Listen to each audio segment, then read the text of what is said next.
আসসালামু আলাইকুম রহমতুল্লাহি বারাকাতুহু সাল্লাল্লাহু আলা সাইয়্যিদিনা মাওলানা মুহাম্মদ ওয়া আলা আলিহি ওয়া আসহাবিহি ওয়া বারাকা ওয়া সাল্লামা তাসলিমান কাসীরান কাসীরা। সম্মানিত ভিউয়ার্স, আপনাদেরকে শাফাআতের একটি হাদিস শোনাচ্ছি। নবী সাল্লাল্লাহু আলাইহি ওয়াসাল্লামের শাফাআত এবং শাফাআত কবুল হওয়া। হাদাসানা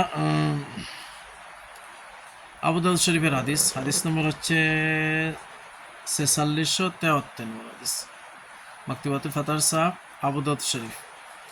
حدثنا عمرو بن عثمان حدثنا وليد عن الأوزاعي عن أبي عمار عن عبد الله بن فروخ عن أبي هريرة رضي الله تعالى عنهم قال قال رسول الله صلى الله عليه وسلم أنا سيد ولد آدم وأول من تنشق عنه الأرض وأول شافع وأول مشفع।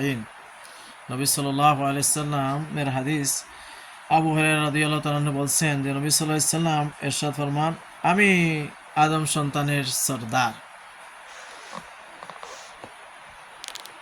ওয়া আউয়ালু মান তানশাক্কু আনহুল আরদ, আর আমার কবর প্রথমে খোলা হবে, আমি কবর থেকে প্রথম উঠব।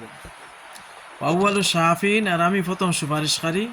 ওয়া আউয়ালু মুশাফফাইন, আর আমার এই শাফাআত কবুল করা হবে।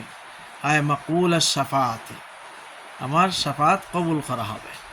নবী সাল্লাল্লাহু প্রথম শাফাআতকারী, আর প্রথমেই শাফাআতের কবুল করা হবে নবী সাল্লাল্লাহু আলাইহি শাফাআতে।